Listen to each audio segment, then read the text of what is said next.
दोस्तों, जब से केजरीवाल चुनाव हारे हैं तब से केजरीवाल की मुश्किलें कम होते हुए नजर नहीं आ रही हैं। ऐसा लग रहा है भाजपा फिर से केजरीवाल को जेल भेजने की तैयारी में लगी हुई है। दिल्ली में आम आदमी पार्टी की एमसीडी में जो सरकार है उसको भी झटका लगता हुआ नजर आ रहा है। दिल्ली एमसीडी में भी बन सकती है बीजेपी की सरकार। विधानसभा चुनाव में जीत के बाद दिल्ली में म्युनिसिपल कॉरपोरेशन एमसीडी में भी भाजपा की सरकार बनते हुए नजर आ रही है।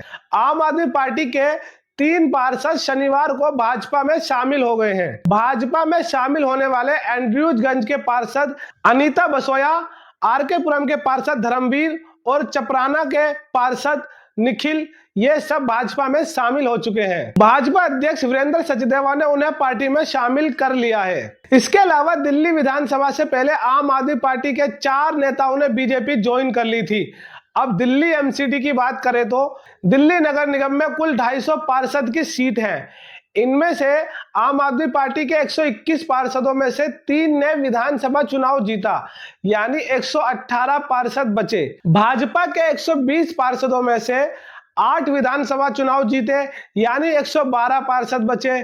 अब 3 पार्षद के दल बदल के बाद आम आदमी पार्टी का आंकड़ा 115 और भाजपा का आंकड़ा 115, यानी दोनों का आंकड़ा बराबर हो गया है। उधर अप्रैल में दिल्ली म्युनिसिपल कॉरपोरेशन एमसीडी के मेयर का चुनाव इसी साल अप्रैल में होने वाला है। मेयर का पिछला चुनाव नवंबर 2024 में हुआ था, लेकिन कार्यकाल केवल 5 महीने का है, क्योंकि एमसीडी में हर साल अप्रैल में ही मेयर का चुनाव होता है।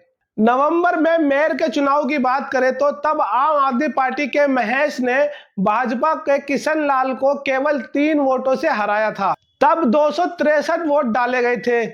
महेश को 133 और भाजपा के किशन लाल को 130 वोट मिले थे, जबकि 2 वोट अवैध हो गए थे, जिसके चलते आम आदमी पार्टी ने एमसीडी में अपना मेयर बना लिया था।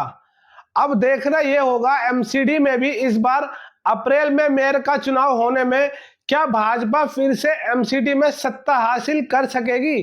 अगर बीजेपी एमसीडी में भी सत्ता हासिल कर लेती है तो बीजेपी की दिल्ली में ट्रिपल इंजन की सरकार बनना तय माना जाएगी। अगर एमसीडी में भी मेयर चुनाव बीजेपी जीत जाती है तो दिल्ली में बीजेपी के ही सांसद होंगे और दिल्ली में बीजेपी के ही विधायक होंगे और दिल्ली में एमसीडी का मेयर भी बीजेपी का ही होगा, यानी दिल्ली में बीजेपी का सीएम, दिल्ली में बीजेपी के 7 सांसद और दिल्ली में एमसीडी का मेयर बीजेपी का होगा। तो इस हिसाब से बीजेपी का दिल्ली में पूरा कंट्रोल होता हुआ नजर आ रहा है। उधर केजरीवाल को फिर से जेल की सलाखों के पीछे भेजने की तैयारी में जुटी है भाजपा सरकार। दिल्ली के भाजपा अध्यक्ष सचदेवा ने आम आदमी पार्टी के नेताओं को भाजपा में ज्वाइन करने के बाद वीरेंद्र सचदेवा ने कहा, भ्रष्टाचारी को सजा मिलेगी, चाहे शीश महल हो, शराब घोटाला हो, जल बोर्ड घोटाला हो, पैनिक बटन घोटाला हो, राशन कार्ड घोटाला हो, मोहल्ला क्लिनिक घोटाला हो, भ्रष्टाचारियों को सजा मिलेगी। जिस तरीके से दिल्ली विधानसभा चुनाव में भाजपा की जीत हासिल हुई थी, जिस तरीके से सचिवालय को सील करने की बातें चली थी, कहा गया था कि कोई भी फाइल इधर उधर ना हो जाए, कोई कंप्यूटर, कोई लैपटॉप गायब ना हो जाए। जिस तरीके से पीएम मोदी ने भी जीत के बाद अपनी जनसभा में कहा था कि भ्रष्टाचारियों को सजा की बात जो बोली गई थी, सजा मिलेगी, उससे कहीं ना कहीं केजरीवाल की टेंशन बढ़ती हुई नजर आ रही है। वहीं दूसरी तरफ दिल्ली के शीश महल को लेकर अरविंद केजरीवाल पर जो आरोप लगे थे, उसी के चलते दिल्ली की सेंट्रल विजिलेंस कमीशन ने 13 फरवरी को जांच का आदेश जारी कर दिया है। इस रिपोर्ट में बताया जा रहा है 40,000 वर्ग गज 8 एकड़ में बने बंगले का निर्माण में कई नियमों को तोड़ा गया। दिल्ली विधानसभा चुनाव से पहले भाजपा ने आरोप लगाया था कि बंगले में रिनोवेशन में 45 करोड़ रुपए ज्यादा खर्च किए गए। भाजपा ने उस बंगले को केजरीवाल का शीश महल नाम दिया। केजरीवाल इस बंगले में 2015 से 2024 तक रहे। उधर भाजपा यह भी कह रही है कि हमारा नया मुख्यमंत्री ना तो शीश महल में रहेगा, ना ही इस बंगले में रहेगा, और इस बंगले की हम जांच करके रहेंगे।